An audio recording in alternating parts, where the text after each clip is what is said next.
Welcome to today's YouTube video where I am finally going to get the Vo2 Max test done. We're just heading off, myself and Caleb are heading off now to the bike physio. His name is John. The reason I'm going there is a client of mine previously went there and I like the report that he got from it. And basically, you know, I just want to know where I'm at right now, test that, and then do a 12-week block on myself of improving my cardiovascular fitness and everything else, document that, and then retest myself in 12 weeks time and see the difference.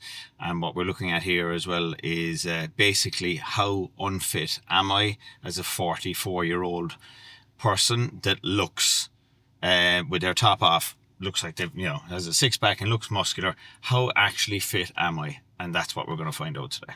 We are here. It is called the Life Fit Studio. I think I said it was the Bike Fit Studio. It's a Life Fit Studio on the wall anyway. Anyway, the guy's name is John. We're going to meet John now and going to go through what's involved and see what the story is. I'm not going to lie. I am kind of nervous because I know I don't fucking run as much as I should, and I know that it's probably going to highlight my shortcomings. So I suppose let's go in and get it done. Okay folks, we're here with John Phelan. John, Bike Fit Physio. Bike Physio. Tell me a bit about all these different names that I've seen here and outside. So what's your gig? Look, it would really be down to like health and well-being would be my biggest thing. I have a degree in nutrition and science, right? And then I back that up with physiotherapy. Mm-hmm. So I have a website, Life Fit Physio. But then what happened was I fell into cycling and then the kind of physio around that, and then fell into bike fitting. So setting up the bikes appropriate to the clients. You know? That's a big deal, right? Yeah, it's a niche on its own. So it's been popular. So I've focused on that, but always keeping in mind the health and well-being. So this is why I'm offering the fitness tests and the metabolic testing and the lactate testing. So you're in. Is it fair to say that this is a passion more than I'm interested. Yeah, I love it. Like I would say, the science end of it. Big enthusiasm around science. Yeah. So, for those watching, a previous client of mine and a good friend, Declan Cullinan, sent me on his report, and it was from Declan that I saw your name and all that, and we read over the report, and it was really comprehensive. And we said, okay, cool. So we're obviously going to do what we're going to do today, and we're going to do exactly the same thing in 12 weeks time, and hopefully I'll be in better cardiovascular shape in 2 weeks time. But I don't know where we are today. I have very low expectations of myself. But look, we'll crack on with it and see how it goes. So where we got here? This one we have. It's the portable kit. I'm warming it up as we speak over here. And it's nice. It's, you can take it anywhere. So you'll be wearing a backpack. This will be here. You'll have your mask on, and then this is the O2 sensor. This is what will be basically measuring your oxygen, intake, output, and CO2. Mm-hmm. From that we can get your glucose. So that's kind of it. We will be doing a spirometry check on you to make sure that you don't have any lung capacity issues. So your lung respiratory rate, and also your ability to push air out, which is called your FEV1. So we just make sure that you don't have any capacity issues. And then we go on to the test. Good. How to set up his ramp test, his Vo2 Max ramp test. So we're asking him what his baseline is, which is the speed that he does to bring his heart rate in around 100.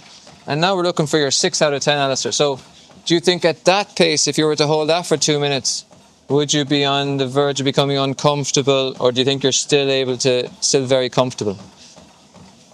I'll be on the... Just on that little... Yeah. So now I'm going to find your 9 out of 10, right? And that's really hard intensity, can hardly speak more than a single word. So just point up when you want me to go faster, right? Now again, you want to kind of imagine 2 minutes of it, not immediately. So say I give you that speed there. If you held that for 2 minutes, are you at that 9 out of 10, or do you think you could go a little faster? Go more.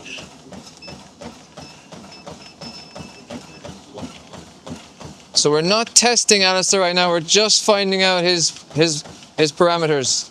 That's it. So jump off the treadmill safely. Yeah, perfect. So we have your 9 out of 10. We have your baseline. We can now make the ramp test, okay? 16, yeah. Good stuff. So now you get the chance to come off, mask off, take some water on, prepare for the test. But yeah, we know what we're dealing with. Right. So as you saw, straight onto the treadmill and finding different levels of, you know, where I could talk at, what would my max speed be, and so on. And like, you know, I've made no bones about it, like that I know that I'm unfit. So it's just getting those measurements now, and John will come back with a calculation of what the test is going to look like. So the test then will determine, you know, it'll be determined by the sum of the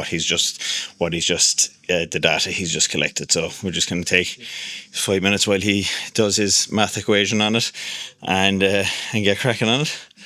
But yeah, I think my resting heart rate is quite high anyway, because I'm kind of nervous, and I think that's driven my heart rate high, because there's a certain level here of embarrassment as well, you know. But look, you know, it can only get better, and that's the whole idea of this thing, is like, it's going to get better, and I'm going to get fitter, and hopefully I'll live longer as a consequence. Right. This is spirometry. With this tool, we can measure your lung volume and also the amount of air that you can expel in the first second, which is called your FEV1. It's a measure of, like, you know, your diaphragm and oblique muscles, how they can force the air out, you know. So it's important when you're looking at high intensity exercise. Mm-hmm. So I'd like you to go inhale first, through it, then keep going out, and then inhale through it. Okay. So there's a in, out, in. Okay.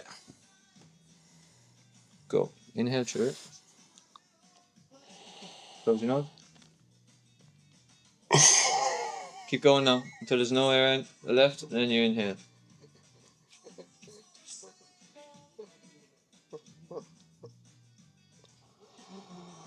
Yeah. Okay, and then for one more, I reckon you could get it.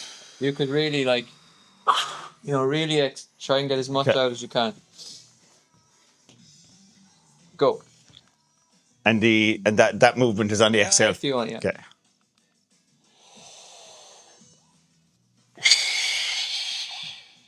Keep going, keep going, keep going.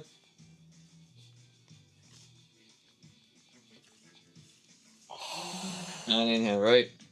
So we got 3 tests. We'll see what they're like in terms of the consistency across them. Yeah, so they're all acceptable, right? So we see you know, your last one you had the bigger volume, yeah? Mm-hmm. So I'm not picking up a respiratory capacity issue here, because you've got above average for your volume. Yeah. So this green zone here is based on your age, height, gender, ethnicity. Mm-hmm. There's all these charts just based on height, age, you know. Yeah. Whereas your volume is bigger than, we'll say, the average, okay? Yeah.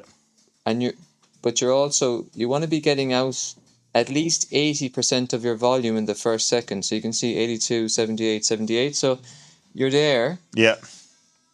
You could push out 5.2 liters in the first second. So, you know, if that was like 70%, then you'd have a limitation there that you just couldn't get the air out. But I'm happy. As well as cardiovascular training, is it fair to say, like, that box breathing, Wim Hof method, all breath work and all of that would constitute to improving that score down the road, or no? No. What could improve volume was a machine that you would literally, it forces you to take a bit more air in that you can take in yourself. So you actually set it to like 7 liters. You know, and it pumps you up like a balloon. Yeah. Yeah. Okay. That is one way of trying to improve lung volumes.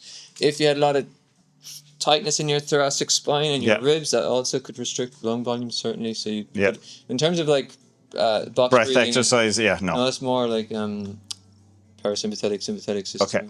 Yeah. Okay. Good. But you're grand. I just wanted to get that out of the way and make sure that there was no limitation. Cool. Awesome. All right.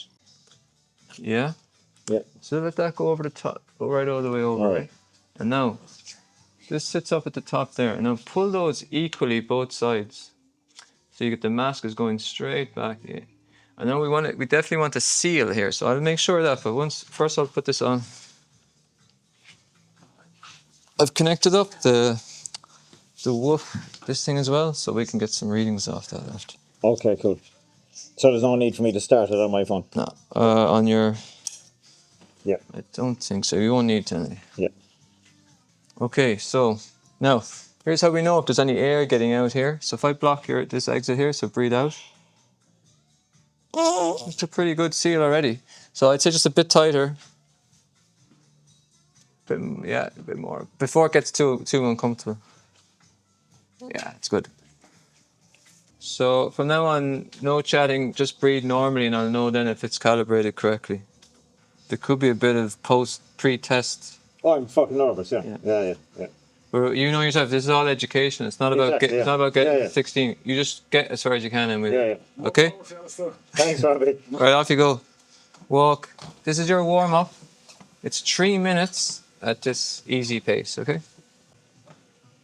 I'll get the phone and take a picture of it.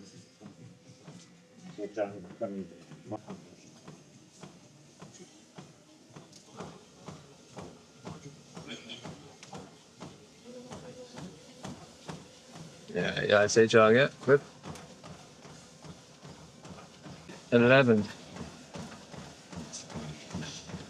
And you should just continuing to climb. Let's go. We got 12 seconds. We're going up.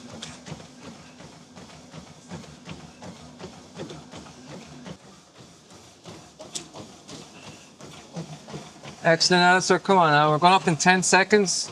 You can. Done. Yeah. We'll keep going in just until you finish here. Okay. Done? Yeah.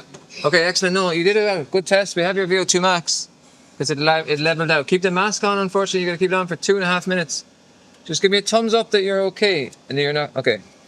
2.5 minutes. We're collecting your oxygen and your CO2 levels. We want to know how well you can recover. But it was a good test because we got a Vo2 Max here. You see how it plateaued? So it wasn't going up anymore, okay? So that's what we wanted. You can see here, just another 2 minutes, okay? I know you want to whip the mask off, but I just want to measure how quickly your carbon dioxide levels come down, how quickly your heart rate comes down. Okay, just stay where you are.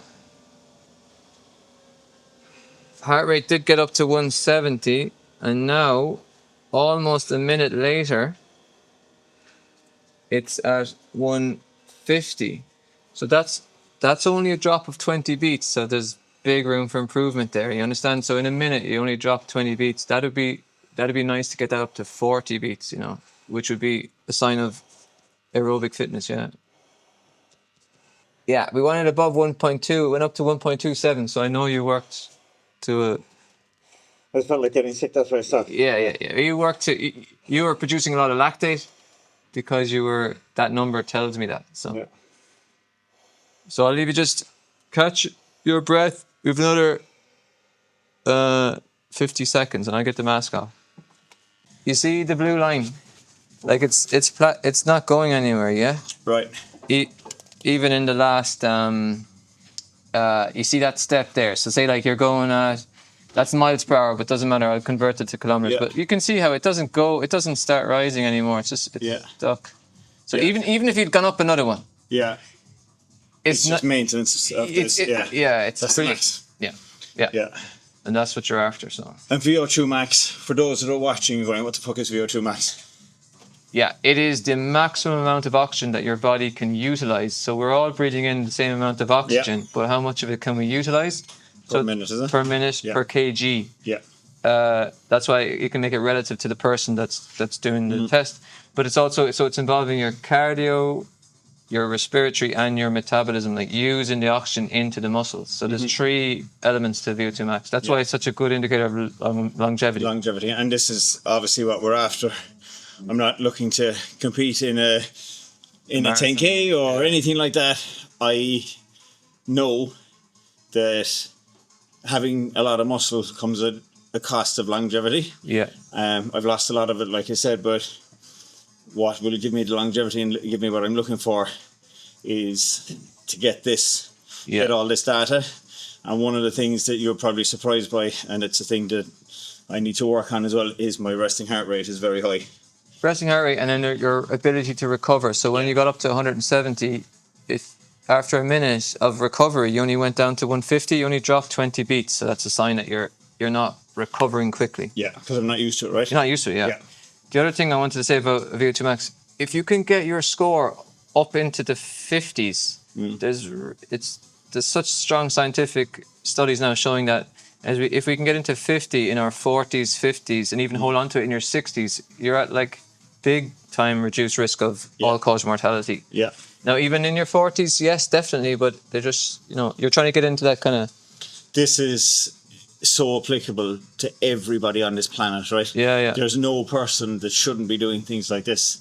So yeah, you want a mix of resistance training, muscle, because everyone should know at least these details, I believe, because everybody thinks they're invincible, and one day we're not going to wake up. Well, this is the thing, like the all-cause mortality, that's what the research is looking at, that if you're down in the bottom quarter of the VO2 max scores in the population, you're at a big time increased risk of heart and all-cause mortality versus if you're up in the top quarter. Yeah. So that's what I was saying about the 50 mLs per minute per kg. You're putting yourself up in the top quarter. Yeah. But it's a continuum, So your report's going to come back, but yours is actually not bad a score at all. I thought it might be a bit lower according Really? to... Yeah, so it's 43. So it just explain the measurements there for us, John, please. So, this is also needs to be put through the analytics on the back end with the Pinoy, but it'll come in around this number here. Yeah. So it does mean that you have a pretty good score here, but like we talked about, the 50 would be a target of yours, right? Okay. But yeah, 43.8 milliliters of oxygen per minute per kg is what your max usage is. Okay. So in 12 weeks' time, if I continue on a daily basis to work on my cardiovascular fitness, number one, would you recommend daily cardiovascular training, not NEAT, but actually cardio training? Yeah, so you're looking at a zone 2 element, right? But not just zone 2. So we want to try to tag on some VO2 max efforts as well. So what a lovely combination is to do a zone 2 jog, and then at the end, 5 or 6 VO2 max efforts, because both of these, zone 2 and zone 5, are going to improve your mitochondrial numbers, so the amount of mitochondria that you have in your cells, which they produce energy, ATP, and also you increase your capillaries, which are what bring the blood to the muscle. So zone 2, zone 5 both do that. So you do need a dedicated aerobic kind of plan. So you would say that your vast majority would be zone 2, and a good way to finish would be to have on each minute go up like we did there per minute. A good way to finish would be you do your zone 2, say 45 minutes minimum for a jog, right? 45 minutes minimum. And then at the end, say you've done your 45 minutes minimum, then you might do 4 1-minute efforts. I get you. At VO2 max. Understood. Yeah. And then you would want to give yourself a 60 seconds of recovery between them, yeah? Yeah. That'd be one idea. There's lots of ways of doing this, but that's a pretty solid one to start with. Yeah. And the government guidelines are 120 minutes of zone 2 per week, and they're actually quite linked in with evidence as well. So if you could get that, 120 minutes, and then you can go up from that if you can, but that is a good... Yeah, cool. And I know, but the thing about zone 2 is that your recovery will be good. So you could do consecutive days. Yeah. You know? I get you. Yeah. Cool.